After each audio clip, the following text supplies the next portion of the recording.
This is English though, yeah, but it's a Chinese story. 本来是中文嘛，翻译变成英文。OK， 强盗林，这个是故事，有关强盗林。强盗林is a very very tall, and very vigorous guy. Yeah, his eyebrow is very very bushy. Yeah, he's about 7 feet tall over. Ooh. And he has a very large and round forehead. Yeah, Chang Taoling is one of the teacher of the China a long time ago. Yeah, in Taoism.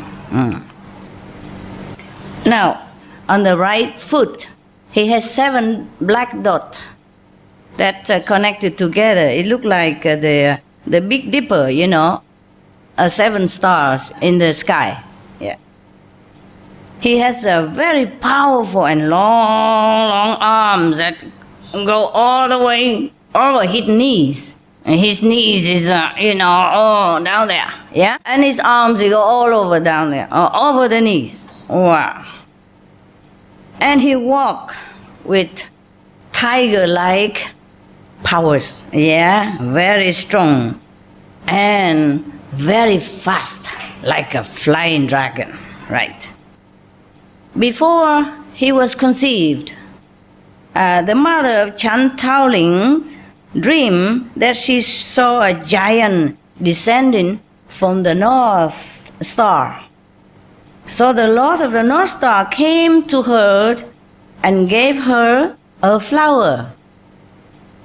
When she awoke the next morning, she smelled still the fragrance in her room. Yeah. And discovered that she has conceived a child. Throughout the 10 months of her pregnancy, the fragrance always lingering around her, as long as she has the baby in the womb. Okay. When Chang Taoling was born, a yellow cloud covered the house and purple mist hovered about his mother's bedroom. Yeah. When he came out of his mother's womb, music and fragrance filled the air, and the room was flooded with bright light that matched the brilliance of the sun and the moon together. I mean, the light is as bright as the sun and the moon combined. Yes. So Chang Taoling was exceptionally intelligent. At 7, he understood the teaching of Lao Tzu's Tao Te Ching. By 12, he had mastered the I Ching and the classics of divination. As a young man, Taoling served his community as a provincial administrator, but he continued to study the art of the Tao. I don't think it's the art, it's the teaching, no. He continued to study Taoism. Study, in this sense, doesn't mean that he read books, huh? Study means practice in this sense. He must have like a teacher, enlightened teacher in the Tao path who taught him the method of enlightenment. So, this is mostly when an enlightened master was born in the world. It's similar like that, huh? There are some signs, the light all over the house, or maybe the 7 lotus, blooming, something like that, yes. Or maybe the 7 lotus wasn't manifesting on the earth for the Buddha to walk on, but it could have been in the vision, in his mother's vision, or someone who is in attendance of his mother's Labor Day. Understand, the day that she gave birth to Sakyamuni Buddha. Similar, when Jesus was born, there were the big star, that guiding the 3 saints came to visit Jesus. Remember? Yeah. So mostly there are signs. Yeah. When a great enlightened master came to earth, there are signs like that. Yeah? Okay. But different signs. It's not necessary the same signs all the time. But there's something special. Yes. Something very elevating. Yeah. Not just for show. Something that makes people feel happy, feel elated and enlightened. It's not because it's a sign of heaven, or not because the master so show off. It's just a natural thing. When a light being came into the world, they are accompanied by lights, yeah, by flower, by a special fragrance or music. Yes, it's not necessarily obvious to everybody who are in the house at that time, but maybe just obvious to some. Yeah, okay. The people who are endowed with spiritual faculty, or who are probably practicing and who are already enlightened somehow, maybe. Well, no, not necessary. Sometimes not. Like in your case, sometimes you practice a lot, you meditate a lot, and you're waiting for a master to come, and she don't come. And she come to your neighbor and tell your neighbor, well, it's so difficult to get through my disciples' minds. Oh, please come and tell her a message, yes? Or maybe your little kid, yeah, it's only half initiated, yeah, but saw master every day, come play with her, tell her things, and you sitting there next to her drooling and waiting and don't see nothing. Because your mind is so full of unnecessary stuff that master had no room to walk in to tell you things. Yeah, it happened all the time, right? Yeah, you know that already. Yes. I only ask you so that, you have to confirm with me. Otherwise, you think I'm telling the story. Or some people who don't have this experience think that I'm making it up. Did I make it up?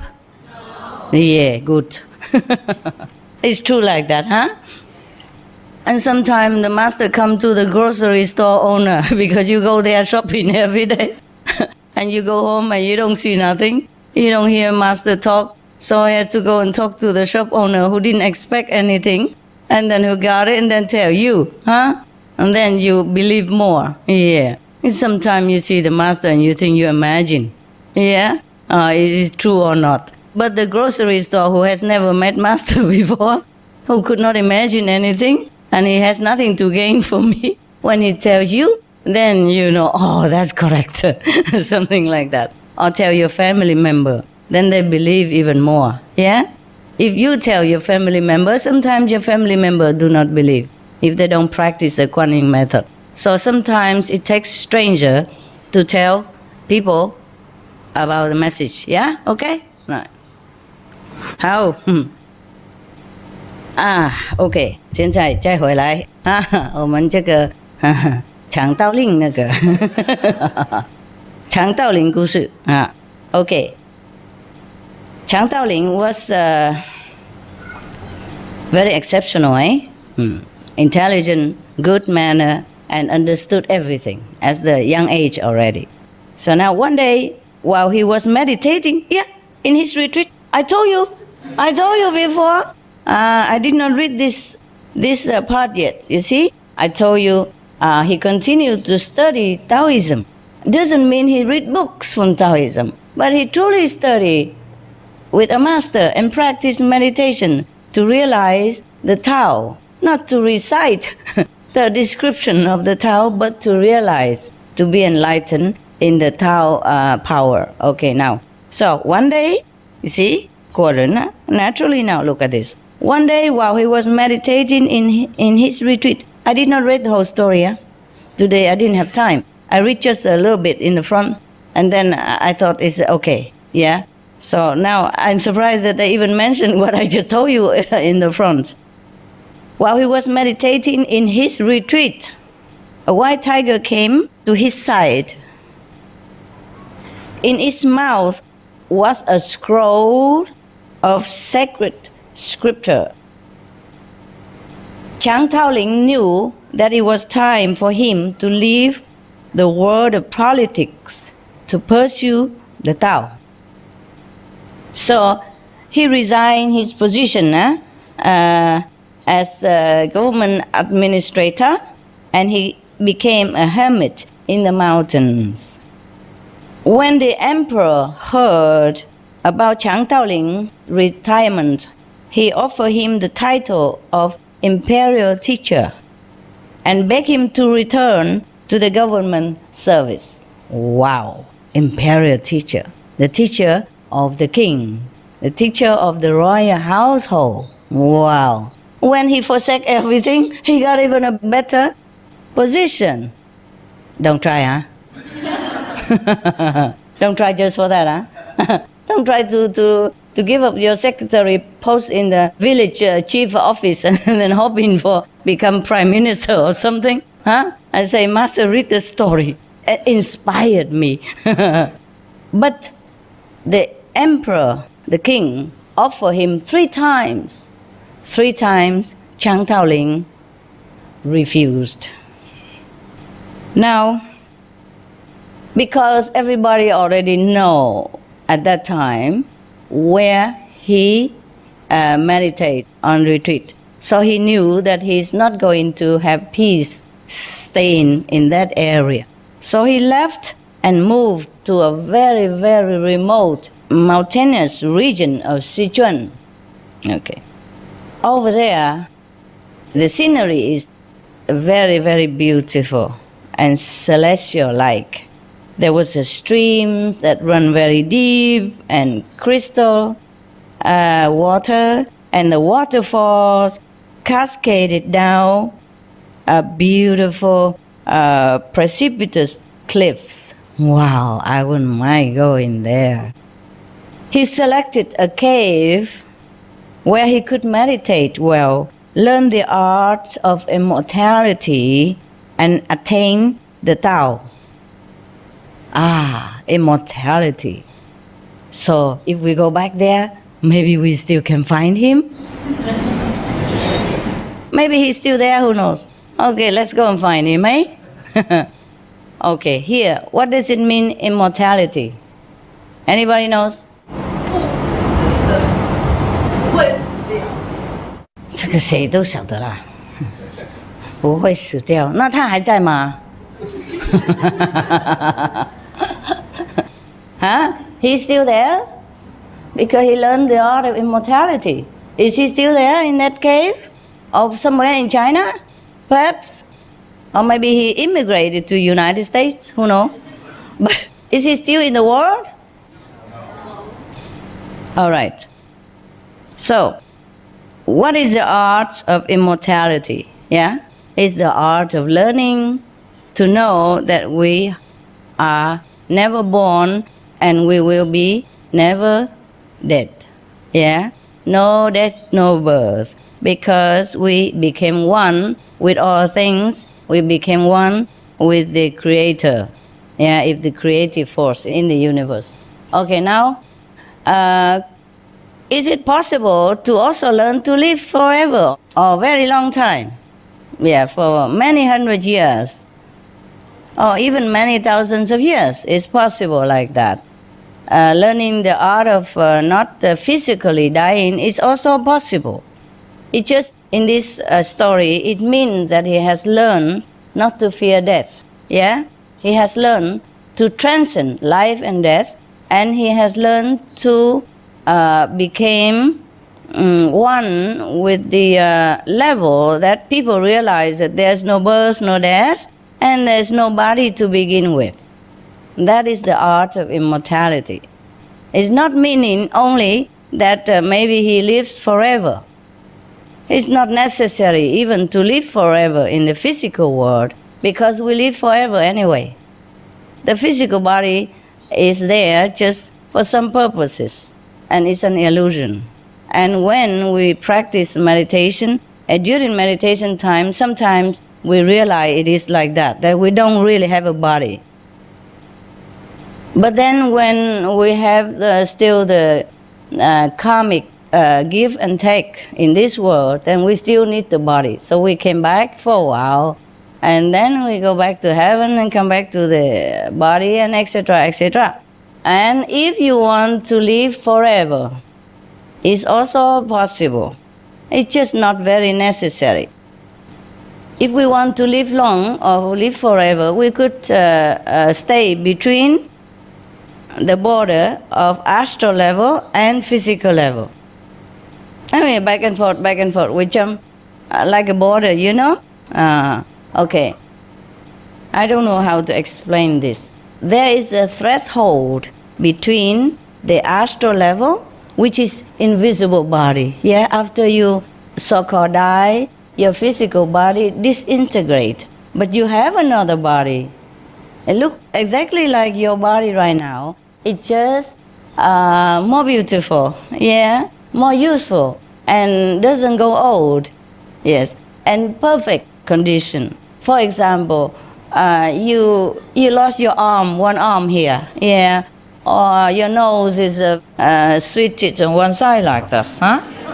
But after you leave this physical body, you have the same arm like before. Your nose is straight in the middle here, yeah, and your whole body is perfect, just like the day you were born. Yes. Well, some people are born with defects, but what I mean is when you were born perfect, then when you leave the physical body and enter the astral body, your body is perfect.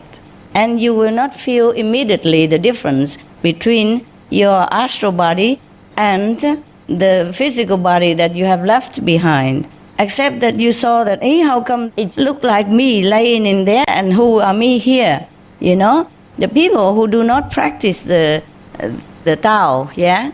The path of enlightenment, like, for example, Kuan Yin method, when they die, some of them get very confused, thinking, oh, maybe they're still alive, I mean, still in physical body.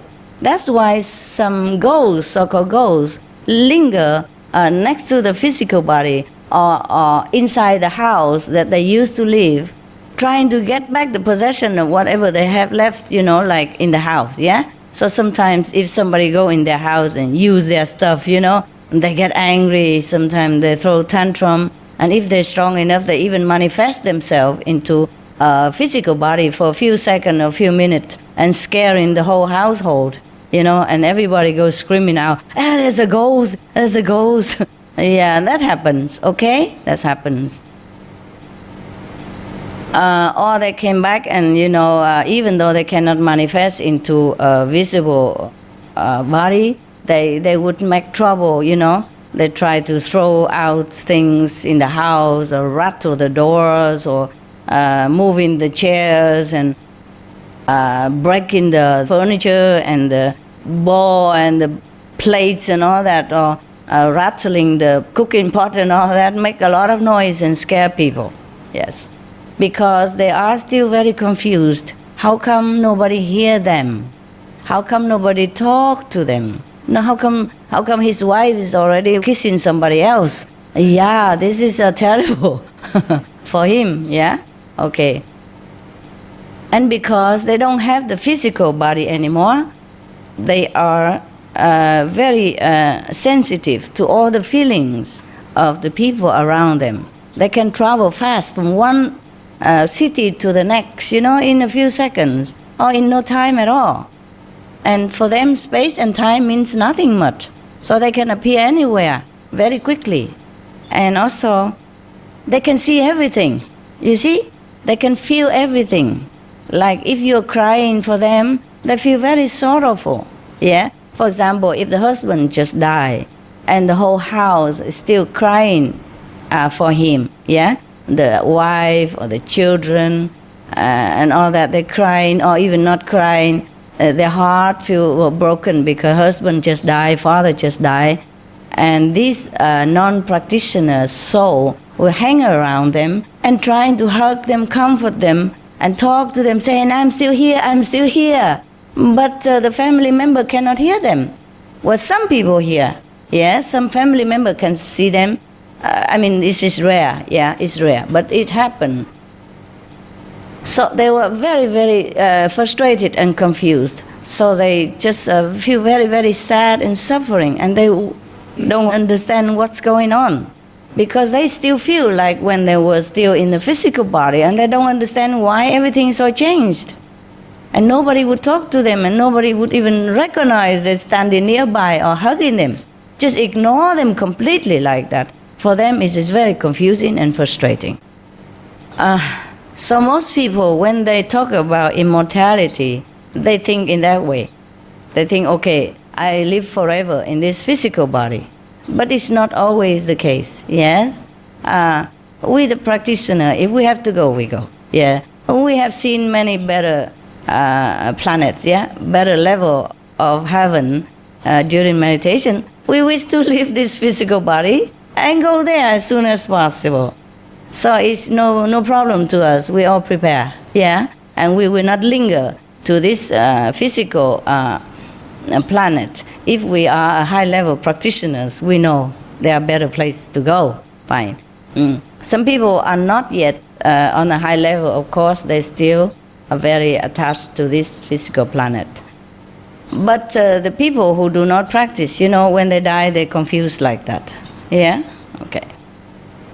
Now, the person who refused the emperor order at that time is a very daring person, because the emperor could chop your head off for disobeying the emperor or disrespect to the emperor's order. Wow. You could even get all your 3 generation head chopped off for being disrespectful to the emperor.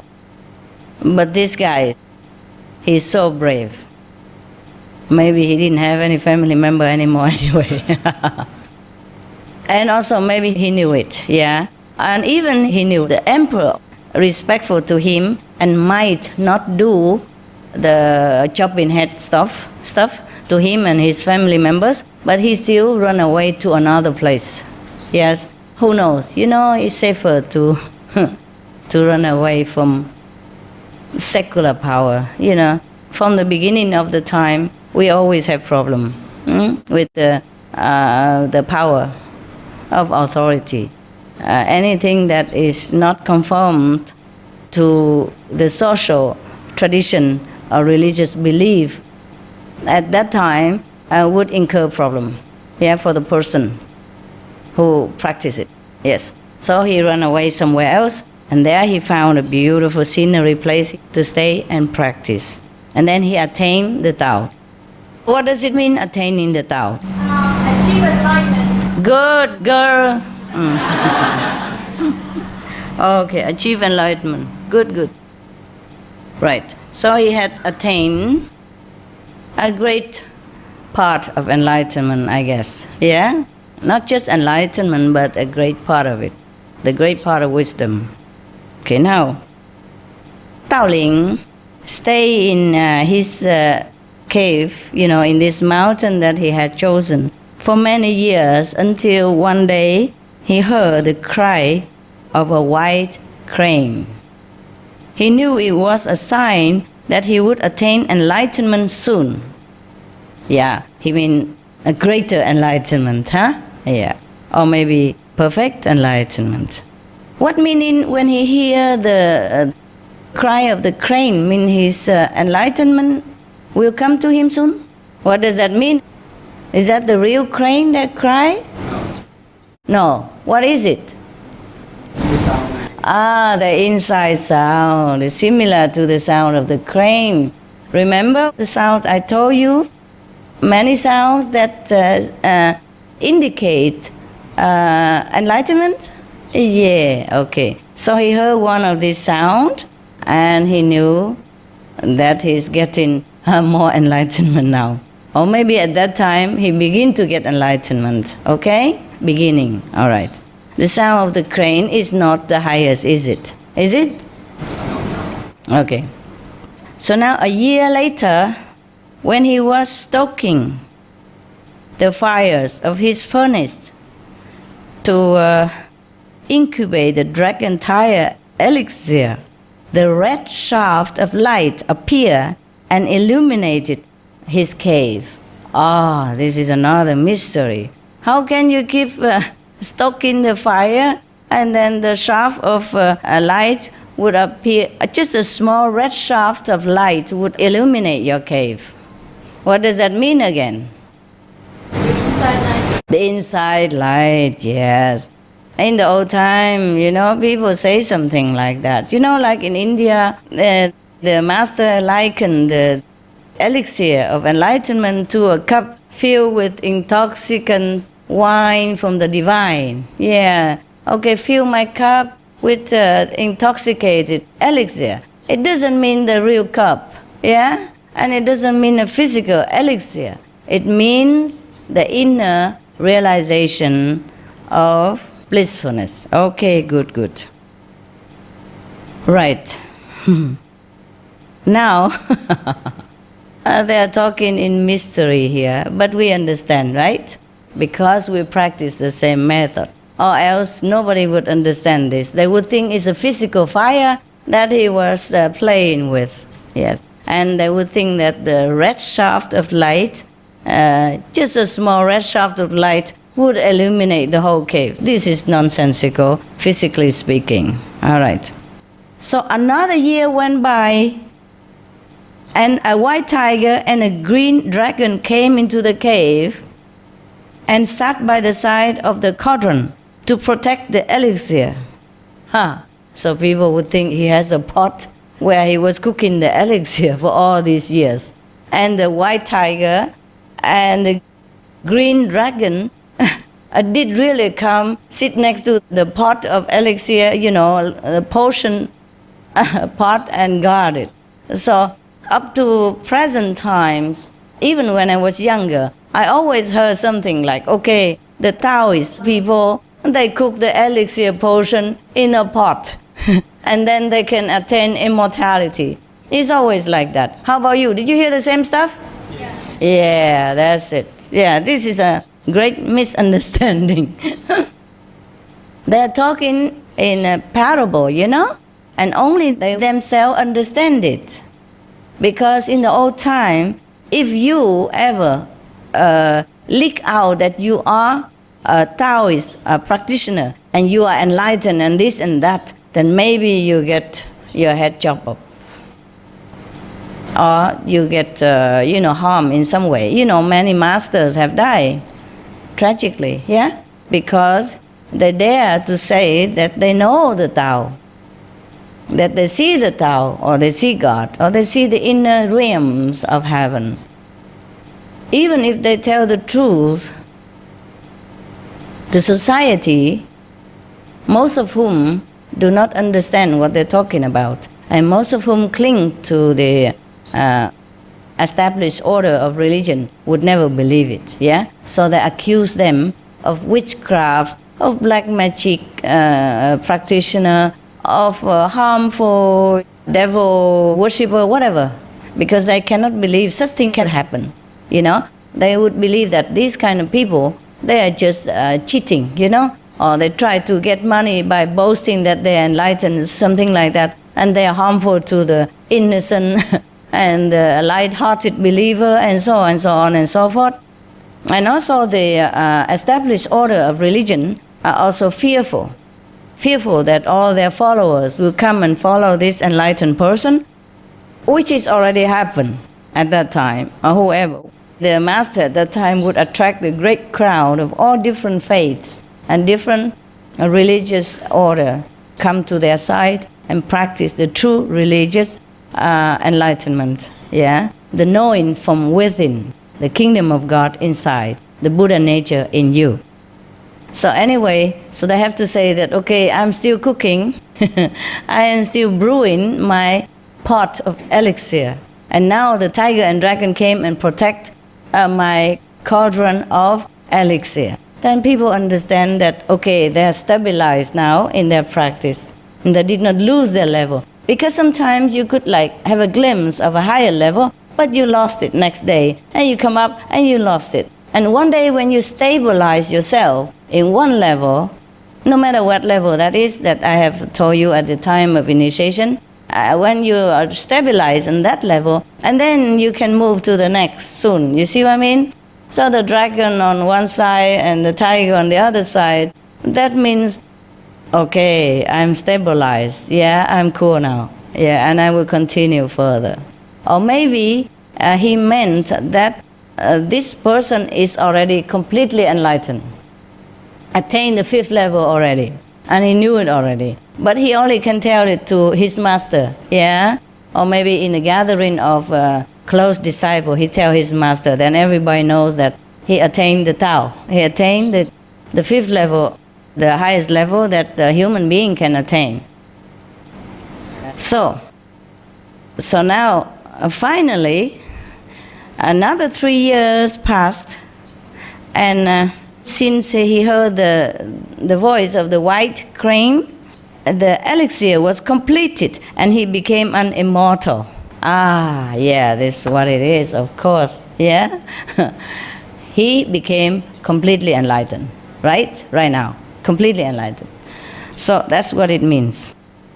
An immortal, meaning that he is going to be no born, no death again. Yeah, he's liberated forever from the cycle of physical birth and physical death. Yes, he attained the 5th level of consciousness, the highest that we can attain as a human being. Okay, yes, completely free from everything, from ego, from karma, from the circle of reincarnation, the birth and death, suffering, etc., etc. Completely free from the karmic retribution and power to drag you back down into this physical world again. So he has the choice whether to be reborn here or not reborn here. And if he is reborn here again, that means it's just to help others. Yeah, he's not forced to be reborn as per bad karmic retribution. That means truly immortal. Immortal doesn't mean you keep this physical body forever. Well, you could, as I told you already, if you stay between the threshold of the astral world and the physical world, and you come back and forth a little bit, you know? Yes. Then you cannot stay forever in the physical world, but you can also not stay always in the astral world. You have to be like a rope walker, you know, balancing it. You know, it's like in some country, there's a border in between, yeah, and there's a big long border, a room, area, yeah, and you stand in between that, and you can just now and again jump to Canada, jump to America, jump to Mexico, jump back and forth like that, yeah, and you come back and forth all the time already, and you are clean and clear, and the border police will just let you go. And no problem at all. And you can also neither be Mexican nor American, you just be free. Yes, like that you can come and go to America, come and go to Mexico. Understand now? Yeah? Okay. If you want to keep this rotten physical body, be welcome. Just hang around in between the astral and the physical level. No? Oh, why not? It's fun. You can come back, see me all the time and eat a lot of stuff in the kitchen. I remember last night you rather get up and eat the last supper, huh? Of the day only, yeah. Of the day. It's nice to have a supper, huh? At night, huh? Anybody want to be breatharian? No? Why not? The pudding tastes good? Okay. All right. Eat a little less, huh? I mean, enough to survive, okay? Don't starve yourself, but don't stuff yourself too much. I cannot meditate very well, yeah. All right, now we continue with the immortality of Chang Taoling. He left his cave and traveled throughout the river valleys and mountains of Sichuan. On one of his journeys, he met Lao Tzu, who taught him how to fly to the stars and tunnel under the earth. They just talk like that. No, they make us all confused, as if we could do that physically. Now, there may be some magical way that you can do that too, but I doubt it if Lao Tzu would have taught him to fly to the star and dig a tunnel. I mean, 腾云驾雾啦, huh? Okay, means the person who could fly up to the sky anytime he wants and walk under the ground, under the soil, anytime he wants, disappear in any time he wants. I doubt it very much that Lao Tzu would have taught him this kind of magical power. Do you know why I doubt it? So simple. Okay, do you remember why Lao Tzu wrote the Tao Te Ching? I gave you a hint. Why he wrote the Tao Te Ching? One of the border police chief, get hold of him and didn't let him go until he wrote down something. Is that correct? Ah, you remember now? How wonderful, such a good memory you have. I read that when I was 7, and I still remember up to now. Okay, now. So, suppose Lao Tzu knows the art of truly physically flying, disappear into the star, or walking under the soil, disappear into the ground, then he would have escaped. He wanted to go away. And that guy stopped him and say, you cannot go until you write me something.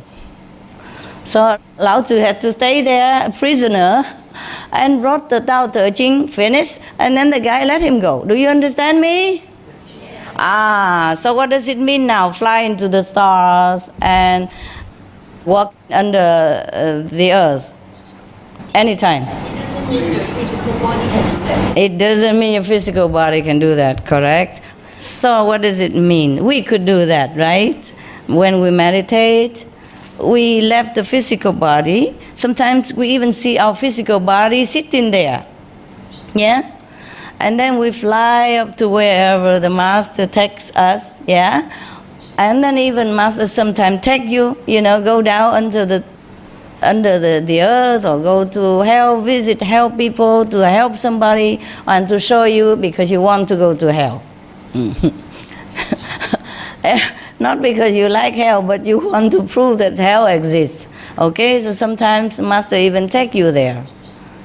And then you are crying to go back quick. Yeah? So this is the meaning of flying up to the star and disappearing under the soil to walk under the earth. Yes. So you heard the story of the monkey go to the west? Sun Wukong, yeah, he could fly to the star and he could run under the earth anytime he wants to disappear. It could be a similar story.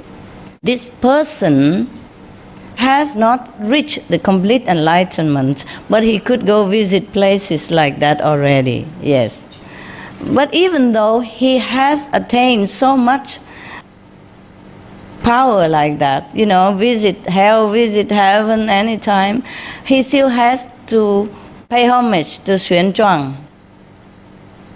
Even though Xuan Zhuang doesn't have so much magical power like he does. The reason is Xuan Zhuang was destined to be a master, and he is above all this smaller level, like go to the astral level, come back and all that stuff. Yes, so that's what it meant. So let's go back to Lao Tzu. So when Lao Tzu departed from Taoling, he gave him a scroll of talismans that had the power to heal the sick, and a magic sword that could drive away bad spirits. What does that mean? Does he really give him something? No, he might. He might have given him an instruction for initiation. Yeah, so he can heal the sick and drive away the evil spirit. The evil spirit doesn't necessarily mean a spirit. It means maybe something bad, the negative power, that harm human and animals and who are good and innocent people. Yes. So he gave him the power to give initiation. Therefore, you heard that Jesus healed the sick, yeah, and cure the blind, yeah. You heard the same thing about your master, heal the sick and cure the blind. Remember, everywhere you go, you hear that from the disciples or from outsider people, even from the people who are not even initiated. So that means he endow him with the power to be an initiated agent for the power of the Most High, of, power of divine. All right. The sword that could drive away malevolent spirit. That means the wisdom. Yeah, the time of initiation when you are imparted with this power. Yes, is similar to the sword that cut asunder all the things that has been ailing you, that has been troubling you, that has been attached to you and giving you trouble and obstructions in your life, and make you separated from the Tao. Yeah? Okay, that is the sword. The sword of Manjushri, the sword of wisdom. That doesn't mean a physical cutting knife. Yeah? You know that by now already, right? Yeah, you are so smart. I'm proud of you. But of course, when people heard like that, they would imagine, oh, okay, Chang Taoling now have a sword, yeah, and cut the bad spirit, the ghost and all that. How can you cut the ghost with the sword? He doesn't have a body. You understand me? The spirits don't have the body. Huh? Yes. Okay, the power to heal the sick, it's the power like Jesus has. Yes. But he always credited to his Father. Say, you have faith in the Father and you are healed. Your faith has healed you. Yeah? He heals so many sick people. There's nothing new to us. Yeah? You are initiated and many of your sickness are healed also. But don't come for that. I told you many times. This is just by the way. I'm telling you because you know that. Right? Good. Okay. Very good. So now, as time went on, Taoling's skill in the art of magic matured. It's not magic. It's not the magical power that he is mature in. You understand me? This is a power of the divine. But people don't understand it. Of course, when people come to him and the sick get healed, the blind can see in a vision, yeah? Sometimes even physical blindness can be cured also, remember? Some of us, yeah? Some of you, yeah? Remember? Yes. Okay, good. So now, because of that, people think, oh, this guy, he's a magician. He can heal the sick and cure the blind. But this is just not what he intended to do. He intended to impart to the people the knowledge of the Tao.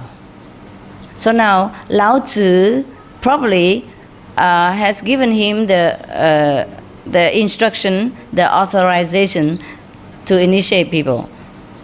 So now, before he met Lao Tzu, he was meditating and hearing the sound and seeing the light already. That meant he has been studying with someone who was a disciple of Lao Tzu. And then one day he has a chance to come and see the master. Yeah? Many of you are initiated and then come see master later. Remember? Same, right? Yes. Good, good. So now, you understood everything, right? It's so easy, huh? No? It's just like us, so it's so easy to understand. Okay. Now, he has been mature in the magical power, the so-called magical power. Because to the ordinary people who are not initiated by him, they would never understand anything else like inner vision or heavenly abode or anything like that. They would only see that, okay, the people who are initiated by him suddenly became different, more beautiful or healed, can see and explaining that I see the vision inside and I see God, I see all that. And people would just think that's all he has, yeah? Heal the sick and cure the blind.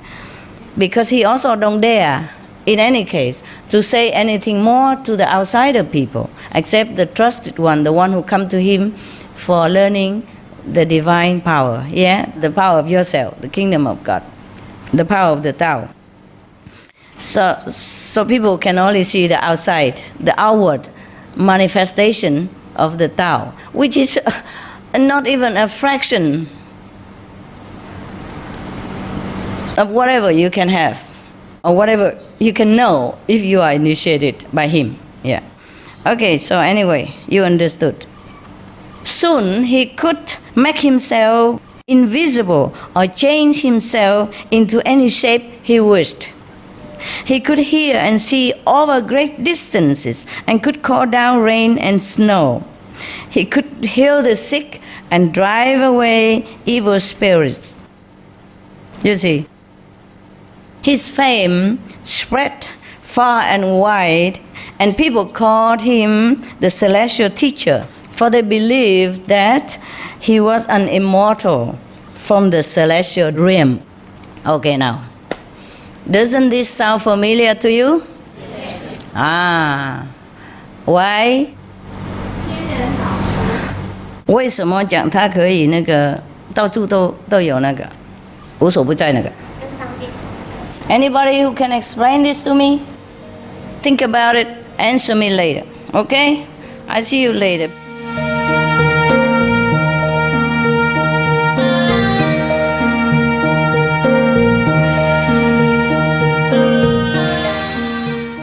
Repeating my words is good, but realizing my words is better. Okay? Capito? Yes. Are you happy? Yes. Did you eat good? Yes. You like it here? Yes. You love your neighbor? Yes.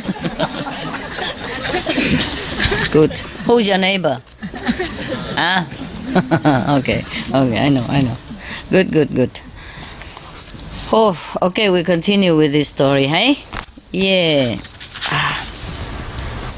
Okay, remember, he could heal the sick and drive away any evil spirits. His fame spread far and wide, and people called him the celestial teacher, for they believed that he was an immortal from the celestial realm.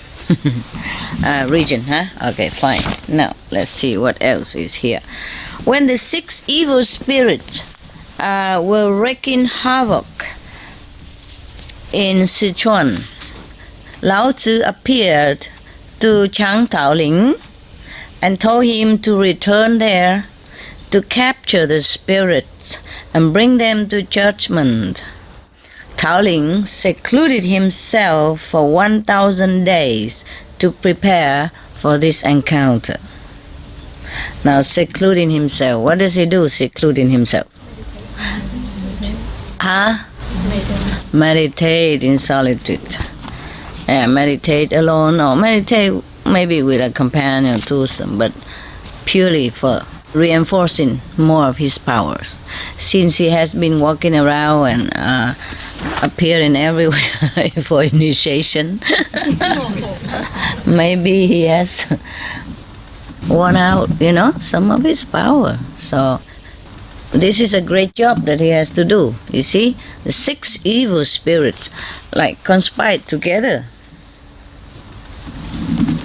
to make trouble for the people in Sichuan, where he was meditating before, remember? Yeah, so Lao Tzu told him to go back there and take care of the people. He prepared himself 1,000 days before he go out and encounter the evil spirit. When the 6 lords of evil heard that Chang Taoling was preparing to fight them, they gathered a large army of ghosts, zombies, and other evil creatures. Meanwhile, the immortal also made preparation. He selected a green mound outside the city of Chengdu and built a tower with an altar in the middle. On the altar, he placed objects of power, such as magical mirrors, bells, and talismans. I think all these also symbolic, inside or outside, yes. Sometimes, according to the law of the physical law, maybe you can use some certain objects, yes, to transfer some power into it and reflecting some positive energy so that the evil spirit will be dissipated, yeah, will be driven away, yes. So now, it's just like sometimes for dealing with certain negative power, yes, the master will also learn some kind of like astral law, yeah, because these evil spirits mostly came from astral levels, yeah, and so in order to deal with them, sometimes even the enlightened master, he has to use something which according to the astral magical law will work. Understand me? Yeah, as long as it doesn't harm anyone else, but just to drive the spirit away. Capish? Yeah? Okay, now. So, about 10 p.m., Chang Taoling ascended the tower and invoked the wind, the rain, and thunder to beat upon the army of the evil spirits. Probably nobody will see this. Nobody will see what's going on. Yeah? Only him. Yeah. Or maybe some people who specialize in this field who would see these ghosts and zombie stuff. Ordinary people will not be able to see what kind of battle is going on between the good and the evils, between the positive and the negative. Yeah? Okay? Probably somebody have seen this. That's why they have written the story. Yeah? Okay. Yeah. But when we read it, when the outsider who read it, who don't practice spiritual or don't have the wisdom eye open, or at least the astral knowledge open, then they won't understand. They think it's just a children's story, okay? It won't happen. Nothing like that would ever happen because I have never seen such thing like that. But I tell you, these things do happen. Nah? Sometimes without the eyes of the mortal recognizing it. Because it is in the invisible realm, in the astral atmosphere, yeah? And when the astral people come here, they don't always manifest into material form. They just use their original form. And then the normal people will not be able to see it. Understand, yeah? Yes. Yes. At 10 o'clock p.m., that's the time of the battle, okay? Chang Taoling ascended the tower and invoked the wind, the rain, the thunder to beat upon the army of the evil spirit. My God, what an evil spirit. He also drew talismans of power. You see, talismans of power, though maybe invisible, yeah? It's the way of speaking. Maybe he has a talisman, but invisible to the other people's eyes. Maybe he also has some symbolic things in his hands, yeah? Okay.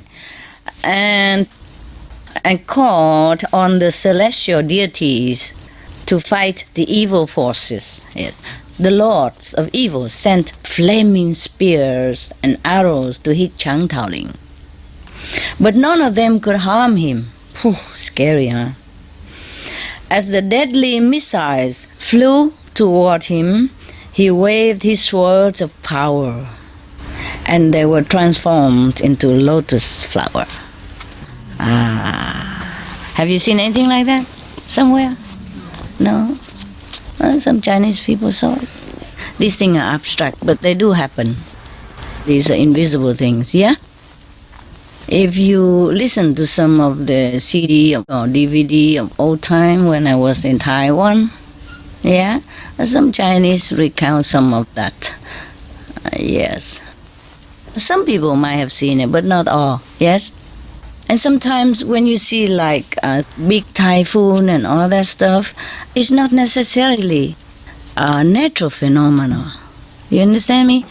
Yes. When it's too devastating, these are the working of the negative powers.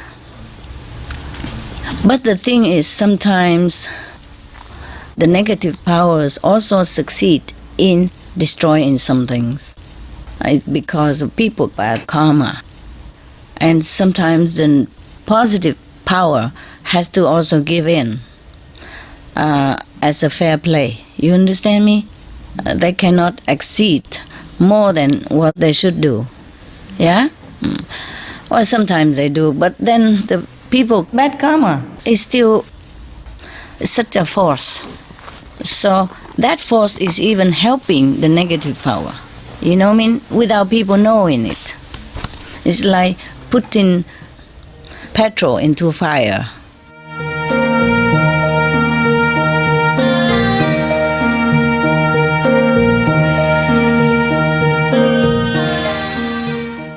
The lords of evil then sent an army of hungry ghosts to attack Chang Daoling.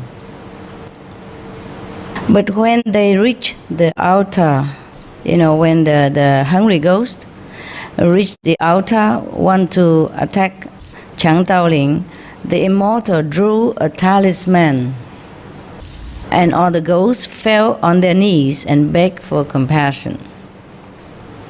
Next, the 6 evil lords sent an army of ghosts, vampires, oh my God, and zombies to attack Chang Daoling. When these creatures came near the altar, he rang his magical bells, and the undead clutched their ears and fell to the ground, never to rise again. It's too loud for them. They cannot bear. It's just the bells, the inside bells. Such a strong power that the ghosts cannot bear. Yeah. Seeing their mission had failed, the Lord of Evil came forward themselves to attack Chang Daoling, who grasped his sword and drew the great seal of power. The sword emitted a stream of bright light. Told you, that was transformed into a net. The net descended over the 6 evil spirits and formed a cage around them. Then the evil ones saw their captor striding toward them with his sword of power. They begged at this time. They begged for mercy and forgiveness. Daoling said to them, "You have brought illness and suffering to countless of people, and for these evil deeds you must be punished. But as the celestial way is compassionate, I will not kill you. However, I will punish you by keeping you locked inside the depths of a mountain. In this way, you will not harm people again." You see that? Even forgiveness has some limit. Forgiving is fine, but this kind of evil force cannot always let them run around making trouble for people for no reason, huh? So when the people saw that the 6 lords of evil had been captured, they went to thank Chang Daoling and asked him to teach them his magic. He did not want to turn them away, so he told them to organize themselves into groups to help people who were in need. He also told them that the most effective way to fight evil was to do good deeds. If everyone did only what is good, then evil could not take hold. To his close followers, Chang Taoling taught the magic of talisman. Talisman is protection, yeah? Some protective measurement.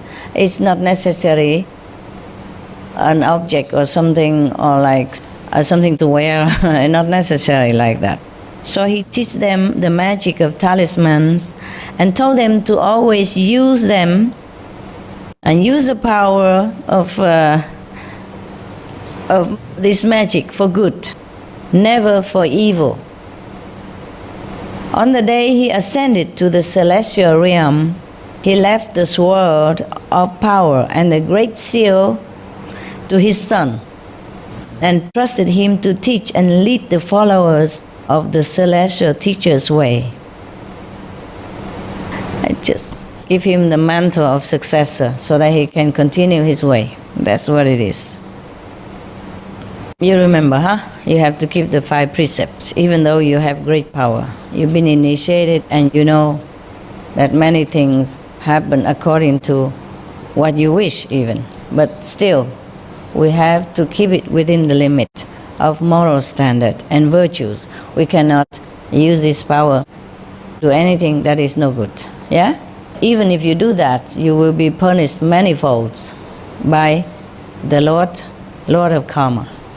It's similar to us, eh?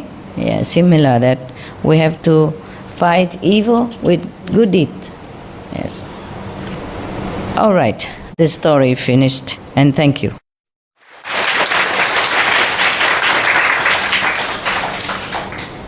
Now I think you should meditate, okay? Yes.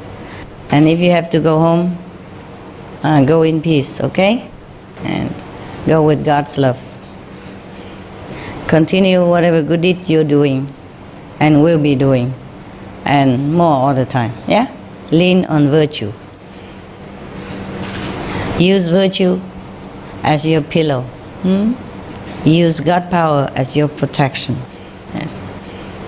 Light and sound as the nourishment for your soul. That's it, okay? Yeah. I love you. Okay, we meditate now.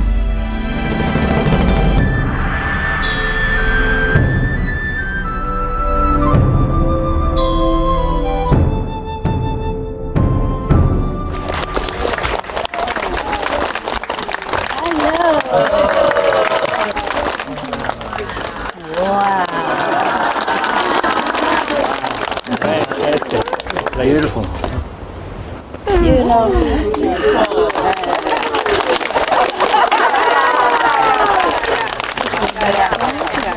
洗眼睛嘛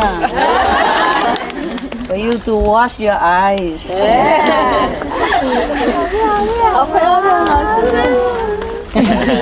Yeah, everybody there okay? Love you. You still there? I'm still here.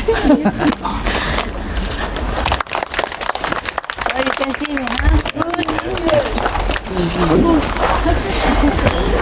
I must finish my office work, you know. Cannot come early. Yeah. But I come, we have all the night. Oh, it's raining. Yeah. I don't think it's going to rain very long. That's beautiful. It's good, huh? You have extra clothes anyway? Yes, You do. You just soak yourself.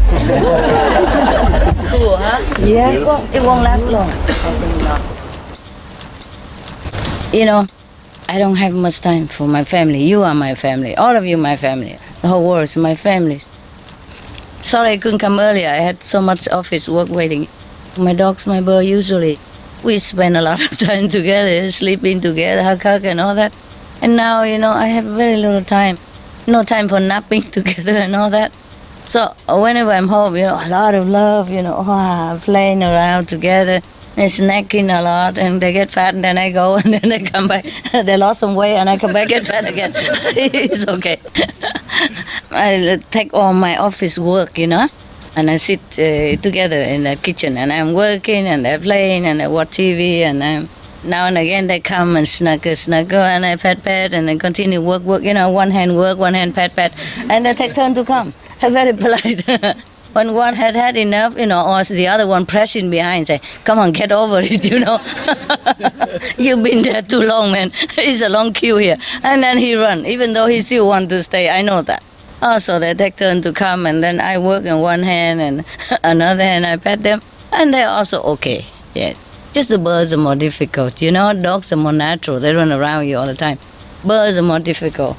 Yeah. One sister of yours, they say she's kind of a little vexed that every Sunday she doesn't see my dogs and my birds. She heard them when I'm cooking, the cooking show, and she wants to watch it every Sunday. Breakfast time with me and dogs and birds all together, my goodness. And then she think I can have like 10 hands, It's the dogs may be okay, yeah. But the birds are not, because if I put them in kitchen, sometimes they're frightened of something. They fly into the soup. It's not funny, is it? We can laugh when it didn't happen, but if it happens, it's terrible. So she doesn't know what life I have. My goodness, look like every Sunday, Saturday, I sit there with her here, dog there, and then cook for her at the same time. My goodness, I don't mind. I'm happy to do the work. It's just we have only 24 hours, yeah? Okay. Normally we just at home, just like you at home, quickie, Mostly we save time for doing other things, yeah? When we have time, then we cook. When don't have time, then just sesame, brown rice, standard. Very simple. Yeah, and we warm some tofu or salad, whatever, or don't eat even, yeah? It's very simple. You try that. If you have time, you cook, elaborate. If you don't have time, sesame, brown rice, salad, fruit. Yeah, and you have tofu handy or veggie ham, something, you warm it up. We don't even need to wash too much, huh? Just put everything in a pot, huh? Like a stew style, Put it in there and it cook. I taste just as good, huh? My secret. The secret of a good cook. We don't live to eat, no? Or do we? Here, yeah, huh? I told you only in case you're busy, nah? Yeah, and it's still okay. As long as you have some fresh salads, fresh fruits accompany with it, and some rice, that's all you need, or bread. My dogs also eat like that. They love it, no problem, they don't mind. Whatever, yeah. They're very simple. Just have to feed by hand, that's it. They don't ask for much, You have 9 dogs and feed one by hand. Imagine, no, they didn't ask for much. Just joke. That's why all my attendants are busy. Every time, where is A? She's busy with dogs. Where is B? With the birds. Where is C? Went out shopping for dogs. We don't have enough dog food, or we run out of nuts for birds, something like that. Anything. Yeah. It's okay. Fine. Okay. You remember yesterday we talked about Taoism? Yeah. And the founder of Taoism seemed to be Lao Tzu, huh? Yes. Okay. In Vietnam, we also say Đạo Lao. That means Laoism. Laoism is the equivalent of Taoism, okay? I told you, after Lao Tzu died, they called himself Laoism, no? And Christ died, they call himself Christian, huh? Mohammedan, Buddhist, yeah, you know already, by now. All right. Okay. So today, I'll tell you a little story about Lao Tzu, since you want to know why. Why is he an old man and then become a young boy and all that? This is the thing with the enlightened person, They can be anywhere, anytime. They don't have to be old yet to become a master. Huh? According to legend of China, Lao Tzu, the name Lao Tzu means old kid. Also mean old man, like Confucius, yeah, mean old teacher. Confucius mean a master Kong. Huh? Legend had it that he was in his mother womb for like 70 years, and then he's born. Yeah, That's why they call him Lao Tzu, oh baby. Okay, so these two words are the same.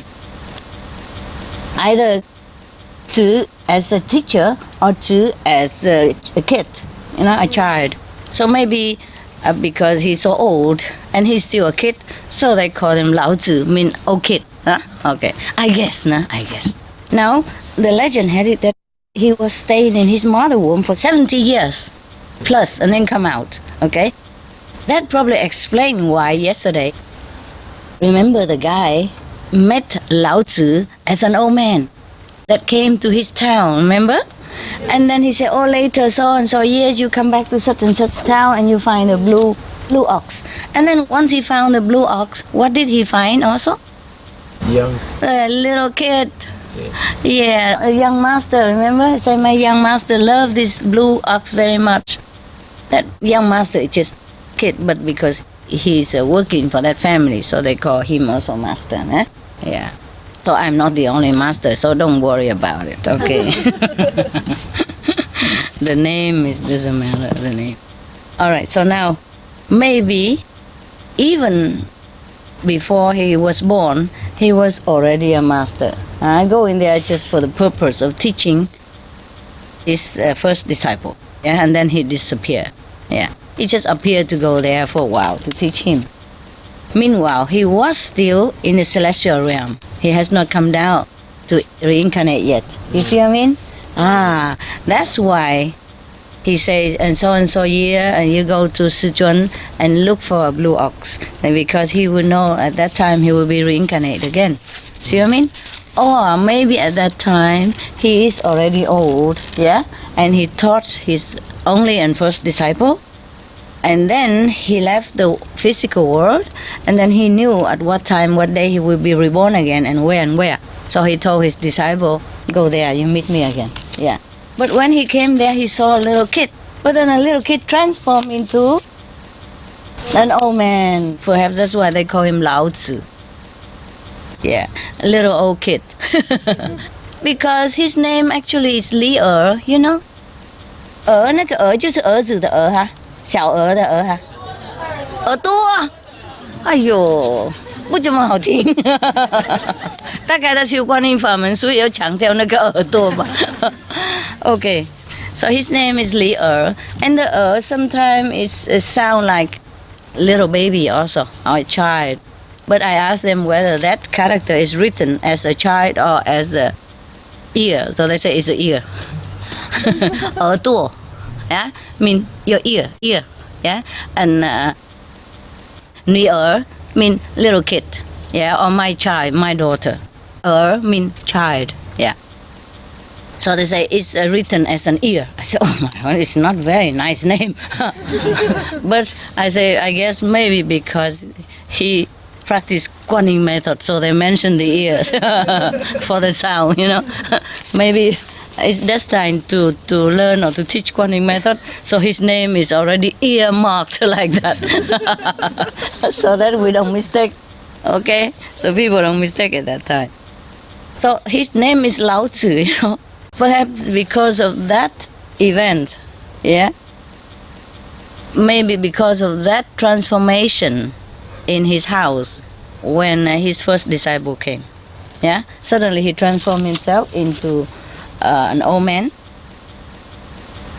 I don't think it is physical, yeah? I think it is more metaphysical, yeah. Perhaps his disciple, as well as other people around, can also see it at the same time. So they witnessed it, and so they changed his name, become a little old kid. Yes, I guess that's what it is. They think that he has been in his mother womb all this time, for 70 years, and now he just came out. Because otherwise, how would Wen Shi have known this man long ago when he was 70 years old? You see what I mean? Yeah. Or 60 something at that time. So they put 2 and 2 and they make it 4. But this 2 and that 2 doesn't make 4. And never mind. I mean, the worldly people, they can never explain this, yes? So they would just say that he has been in his mother womb all this time. And then he manifests himself into the old man over there and teach this guy, and then come back to his mother womb and stay in there, and then just come out recently, something like that. That's why the legends say that he stayed in his mother womb for 70 some years. Okay, that's that. That's explain his name, and that explain also yesterday the story why a disciple came and then the old man became the little kid, and then the little kid transformed again into an old man, etc., etc. Oh, they're really confusing us. Never mind, it's just a story. It's just a bedtime story. It's okay. Yeah. Now, here the story say that Lao Tzu originally name was Li Er. Yes. The legend say that on the night he was conceived, his mother saw an infant wrapped up by the sun, the moon, and the clouds. On the morning of his birth, 3 suns rose from the east, and after his suckle, magic water came out of the mouths of 9 dragons. Don't ask me. And don't look at me.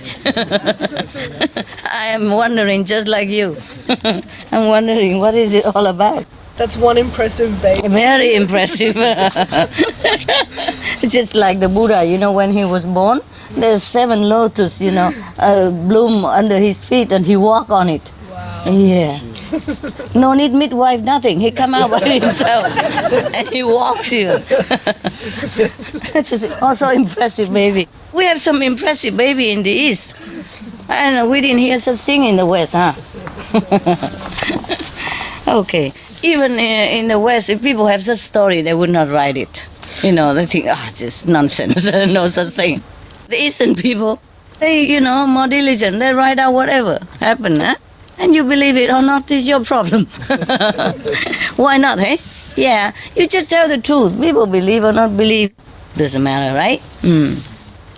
Water came out of the mouths of 9 dragons. Oh, I don't know that 9 dragons, where it is, but the 3 suns rose from the east. It's similar to Jesus Christ's birth, eh? The bright star that appeared from the east, right? Also from the east. Everything from the east. And then have led 3 wise men all the way to the mango where Jesus was to pay homage to him and offer something for comfort for the Son of God. And similar here, the 3 suns rose from the east, and after his suckle, magic came out of the mouth of 9 dragons. Probably there were 9 dragons, a statue or some sort at the time, or there was a river called 9 Dragon. Yeah? And perhaps there were 9 dragons in that river, so they call it 9 dragons. Or maybe it resembles 9 dragons, Yeah. And people believe in the East that dragons are the one who make water, who make rain and all that. So this is just maybe symbolic talk, huh? Or maybe someone who has practiced as spiritual and saw something happening like that. Yes. The three suns rose from the east. This you have to take it with a pinch of candy. You understand me? Now, what they probably meant was that someone is meditating, yeah, and saw the sun. Just like when you meditate, you saw the sun inside. And these are 3 suns or 4 suns or sometimes even 1,000 suns, yeah, the brightness of it, like that. Probably when he's born, the whole earth is very happy, the universe celebrates, So some practitioner take this energy and also see something, like 3 suns from the east or 9 dragons with plenty of water. That means very abundance, so the people. Because in the old time, people relying on rains and river water, much of the time relying on rain. Eh? And then, so if people see something like the water come out of the 9 dragons, yes, or the sunrise, something like that. This is a very auspicious omen. Yeah, the water come out of the nine dragon's mouth, and that means they have a lot of water. They're going to have a lot of harvest, good harvest. Yeah, okay. It's a symbol of good luck. All right. Okay, continue with Leo's life. Leo was a very exceptional child. He's not normal. At 3, his body radiated a golden glow, the aura, golden aura, already at 3 years old. At 5, he gazed at the sun and smiled and looked at the moon and sighed. Probably he was a solarian and moonarian, trying to get the energy from the sun to sustain himself more than ordinary mean of food, the extra. At 7, he learned to swallow the rays of the sun, the moon, and the stars. He swallowed them. He eat them? No, but perhaps he has learned the art of taking prana from natural phenomena, from natural bodies in the celestial realm, in the firmament, yes. Just like nowadays, some people live from the sun, sun rays, and from everything that they take in, We saw on TV the man who eats only sun, who live from the sun, and he drinks just a little water every day, remember? And this is a true story, like in the Yogananda biography, he also recounts many people who doesn't eat normal food, but live from air or sun, or what they call prana, the chi. In Chinese they call it chi. A chi is everywhere, from the ground you walk to the air around you, from the trees, forest. Yeah, especially in the forest and mountain, the chi are purer than normal here. Yeah. There was one person, a woman from the West, the Occidental people, and she also tried to live on air like that. And she said whenever she's up in the mountain or somewhere like remote area, she can sustain the non-eating state, long time, longer. But whenever she went down back into the city, she cannot hold it very well. Perhaps the air, the chi, in the atmosphere in the mountain and the forest is more conducive for some people. Some people, they can just live anywhere and also live on air as well. Yogananda, he has told us the story of Teresa Neumann in Germany. Yes, that has been proven even by doctors, that she never ate. She just swallowed a piece of wafer thin, like paper, like piece of paper, like those they're consecrated in the church. They give you wafer cake, very thin, like paper, like a piece of this paper. And she swallowed that every day as a ritual of a nun. That's it, and nothing else. And she lived like that until she's gone. I myself, I told you already that I knew also one nun in Taiwan. She lived until 60-something, and she has never eaten anything since a long time, many, many years. Maybe since her 30 or something. Yes, since she became a nun, and then she just don't eat. But she drinks a little bit of water that consecrated by the compassion mantra. That is supposed to be the mantra from Kuan Yin Bodhisattva. So every day they do this ritual, like in the church you get up and you pray and sing song, praising God. So Buddhist temple also in the morning you wake up, you sing the sutra and the mantra and the old text, and then consecrate the water by that, bless the water by that, and then she drink a little bit like that every day. She really doesn't eat anything. So this thing happened, hey? So perhaps Lao Tzu, when he was young, he already began to learn the art of solarian, breatharian, manarian, waterian. whatever, yeah. So in case you don't have any food, don't panic. Just remember you have the source of all sustenance within you. Just call on to that force to sustain you. That's it. Really simple. And continue your Kuan Yin practice. In that case, we save a lot of more time. Also, what's wrong with it? I mean, don't have to panic, right? No need to wash dishes. No need to go shopping. Nothing. So don't panic, okay? Don't worry about food shortage. Don't worry about water shortage. Don't worry even about the end of the world. We are doing things like informing people, vegetarian, all that, all because of compassion, yeah? Or because we want people to awaken within themselves their own noble nature, their own compassion, and their own loving great self again. That's all, okay? So don't worry about dying or have no food. If you have no food, you pray, okay? To the inner divine self, which provides things for everything on earth and all the universe, yeah? The air also provided by that source. Yeah, the water also manifested by that source. We also are manifested by that loving source, which we have within ourselves, the source of all life. So we don't worry about that, okay? If we have food, we eat. If we don't have, then we don't eat. Have a simple philosophy. And if we don't have water, same philosophy, okay? Don't drink. But as we work harder, like the way you do, yes, you go out and distribute flyer and all that, then we will have more food, more water, plenty, don't worry, okay? And if not, then I told you already. Don't say that I did not tell you, huh? The source of food, the source of sustenance, the source of life is within you. Call on that source anytime you need, okay? Understand? Don't worry about anything at all. We don't need to worry about what choice we should make, right? Very simple, straightforward, right in front of your nose. I told you in the beginning already, since the time I met you, that life is very dangerous. It ends always deadly.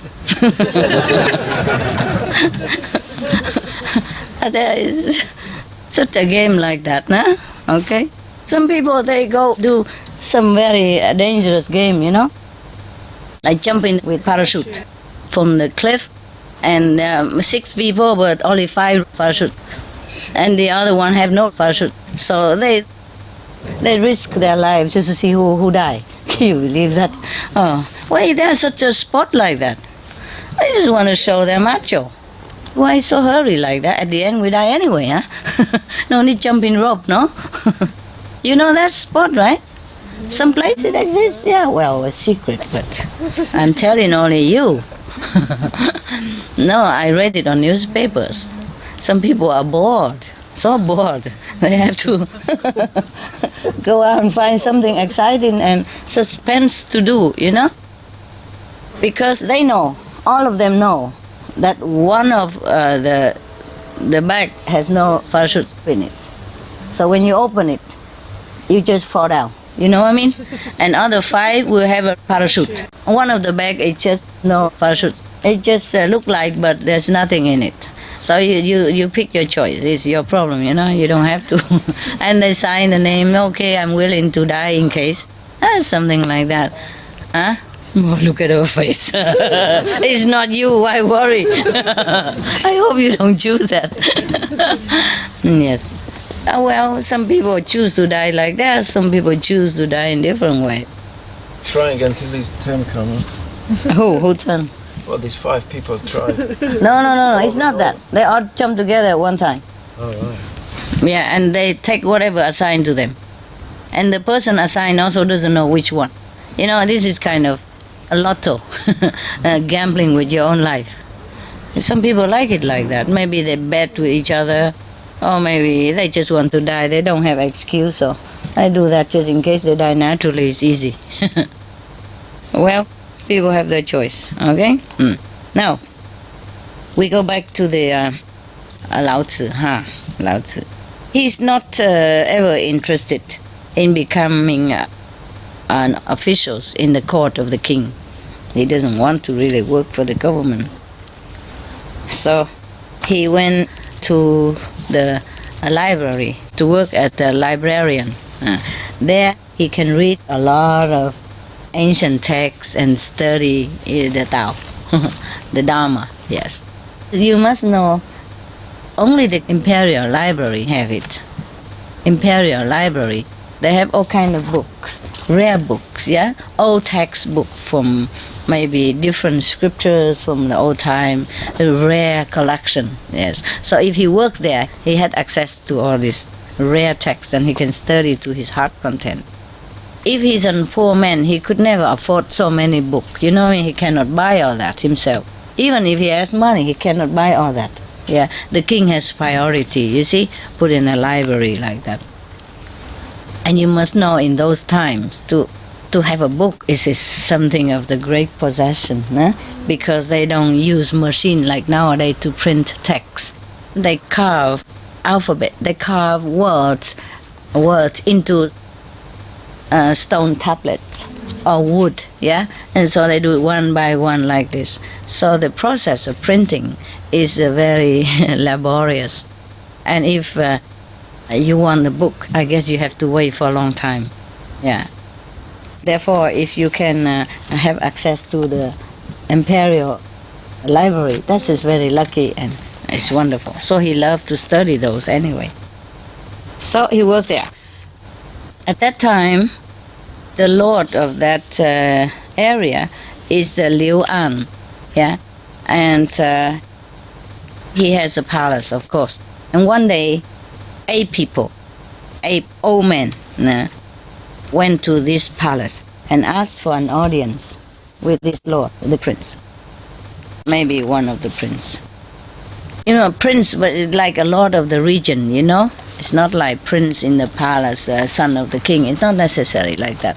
When you're an aristocrat, you can also be called prince, and then you own your estate somewhere, like in a castle and something like that.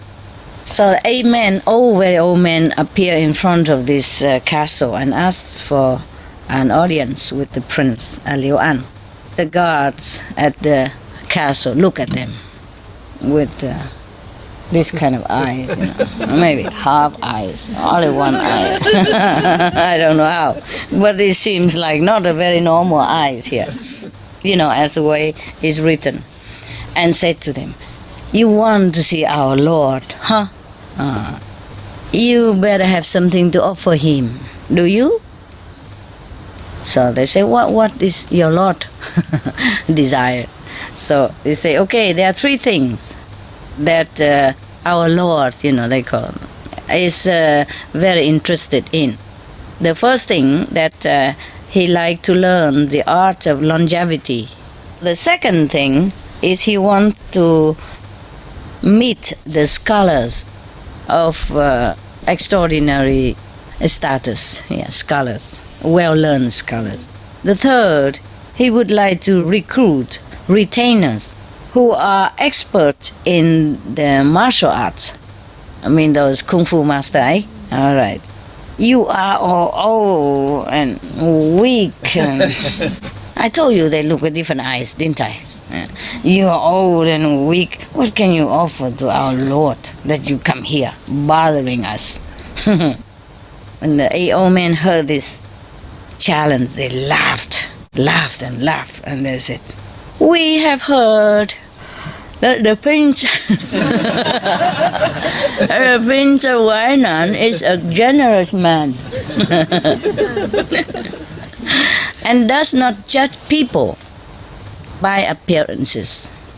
However, if you think that your master will only receive those who are young and able, then we will be glad to oblige him also."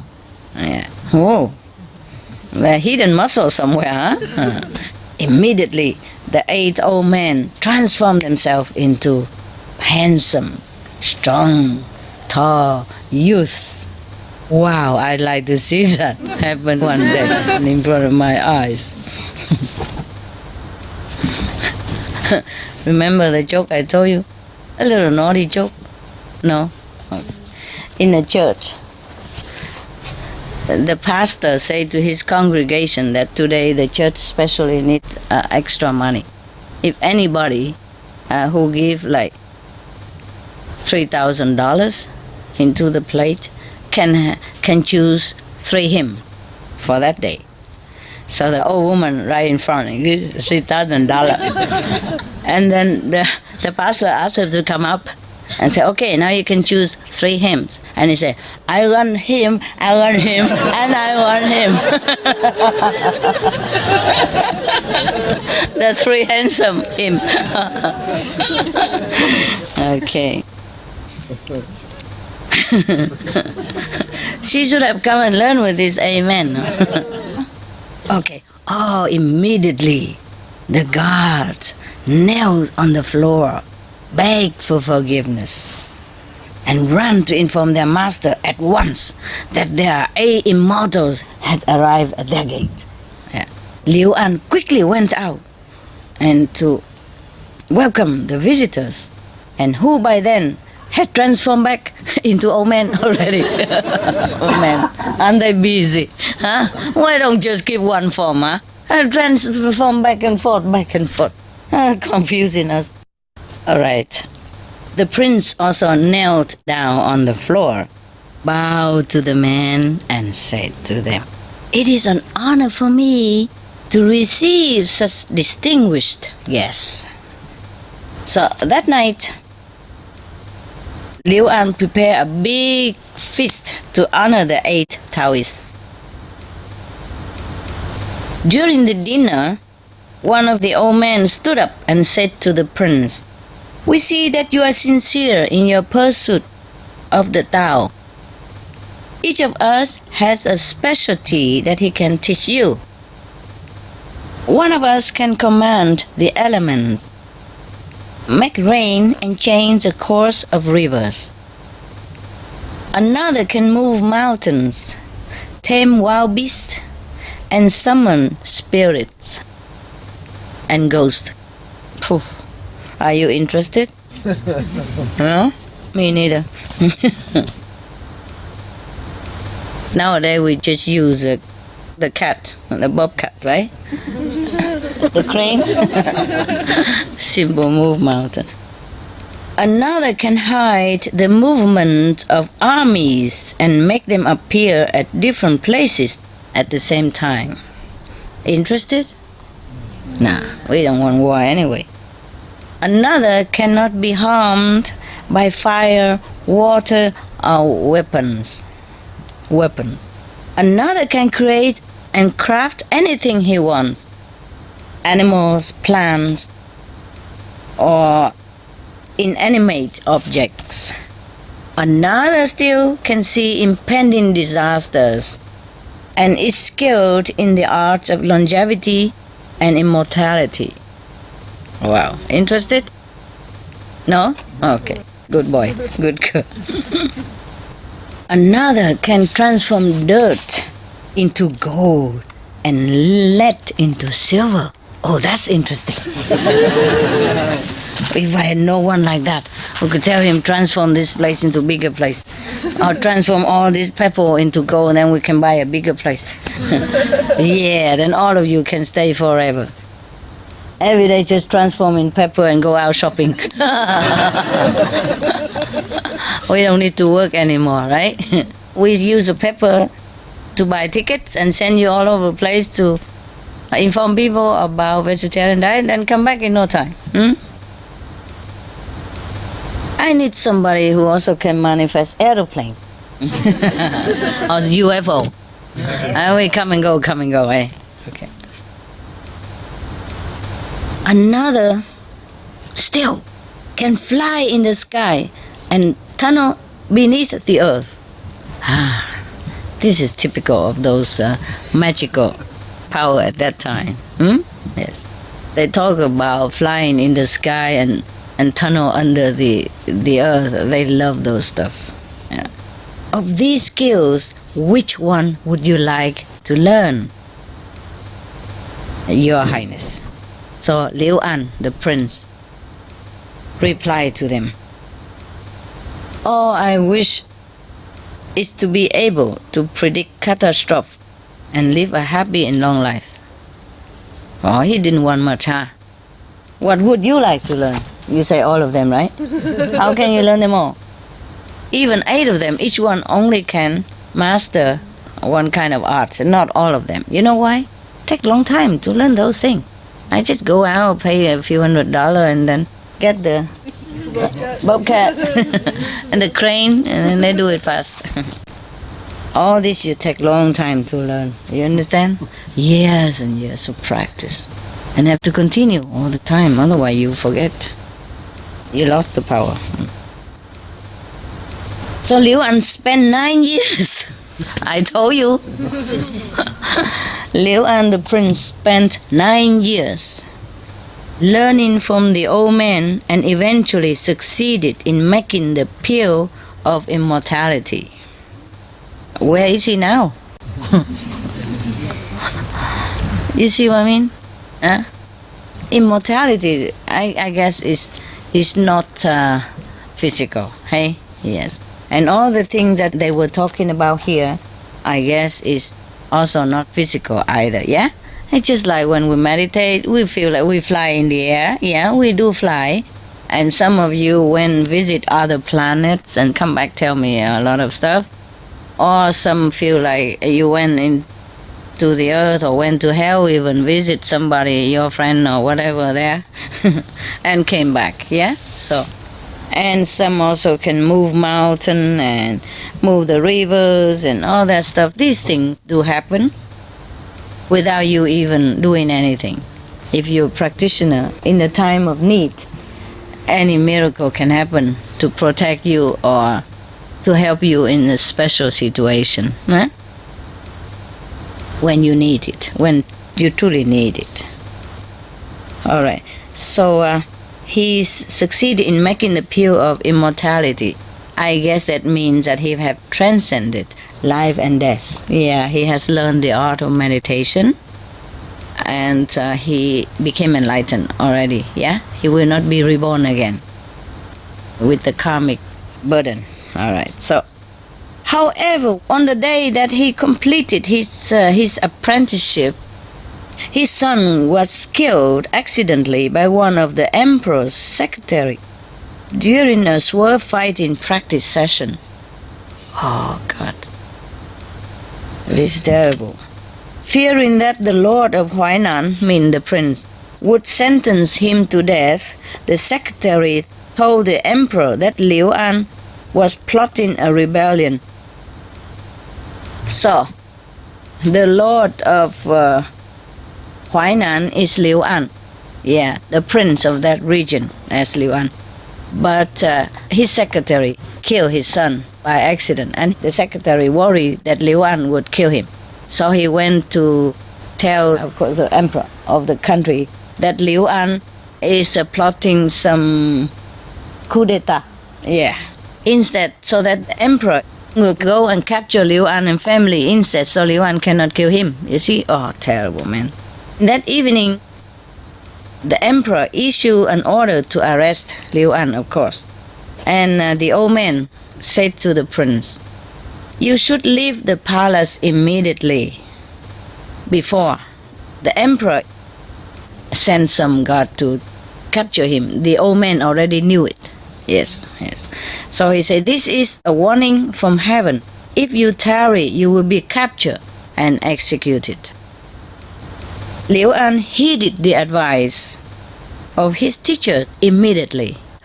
Good boy. He didn't know why yet. You see what I mean?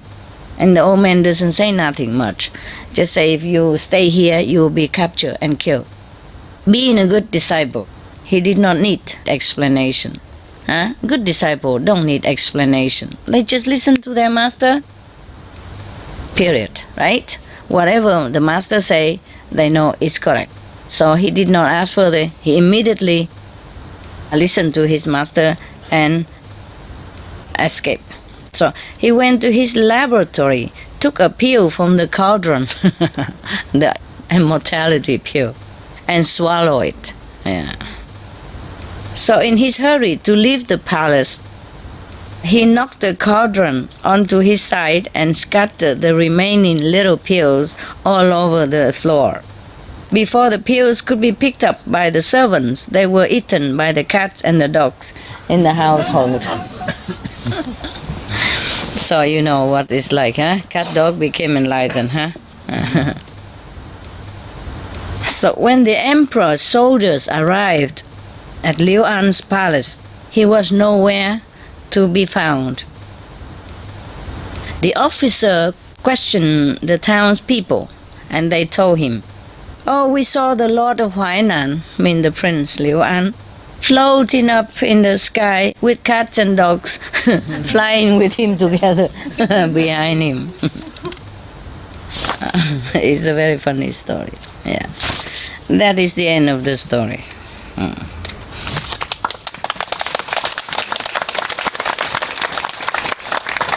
So now, do you think that Liu An really did cook up some potion in his kitchen? Huh? For Supreme Master television show or something? So, what means by he came and took a pill in the cauldron, you know? Remember, they say that at that time he already succeeded in cooking, making a pill of immortality. So what does that mean that he go and took some pill from the pot? What does it mean? Mean he really took some pill? He meditated. Oh, okay. And then he escaped, huh? Probably escaped somewhere. But because he meditated, and during the meditation times, perhaps people see his transformation body fly up in the sky, you know? But at that time, he probably was somewhere else already meditating, yeah? And of course, his dogs and cats, if they're with him, they probably also flying all over the place, yeah? And people see that and they think, oh, they all fly up in the sky. And not necessarily they see that, but the people who meditate, you see? Maybe his fellow practitioners, yeah, saw him that. And in the town where the immortal have come, probably they teach more than just the prince. You see, the prince would have let other people come and learn also, yeah? So the whole town probably, mostly are practitioners. If something the prince learned, he would have shared it with others when it's such a good things like that. You see what I mean? And he has the power, you see? He's a chief of the town. So, of course, he let everybody come. And, okay, come here and learn and get initiation and practice together. And Liu An probably was the one who got the highest enlightenment first, or the complete enlightenment first, yeah? So at that time they say, oh, he has cooked up the pill already. In the old time they have to talk like that. You know, you cannot talk about enlightenment, the Tao, and oh, that you get your head chopped off. Yeah, you know that, right? Even nowadays, we still have to be careful where we say it. And it depends on which country. We cannot even say things openly. You know that, right? So you see, even when you practice the Kuan Yin method or meditation like this, if you are highly developed spiritually, your cat, your dogs also get elevated. Huh? It's true like that. It's true like that, yeah. Okay, so even 5 or 9 generation of yours also get helped, yeah? Your dogs, your cats also. Whoever you love, yeah, will be also elevated accordingly, according to your standard. If you are high, they are also high. If you're low, they are also low. Oh, too bad. It's fair, no? All right, good story, huh? All right, good, that's it. Are you happy now? Yes. You also need to go home to work, okay? I mean, not just work earning money, but work for the world, okay? Also, yes, huh? Must earn money, right? But also work for the world, eh? Yeah. All right. Yilu Sun Feng, huh? Yilu Sun Feng. Have a good trip. I'm so sorry you have to leave. I really am. I want to keep all of you, honestly. Maybe one day. Who knows? If the world is safe, huh? Stabilized, huh? Or we catch one of those amen, huh? Who can transform dirt into gold, huh? And then we can buy the whole beach down there, huh? Buy all the hotels on the beach, huh? Okay, we meditate then, or anything else? Meditate, okay? Is that okay? Yeah. Okay, I sit with you, okay? Yeah, all right, love.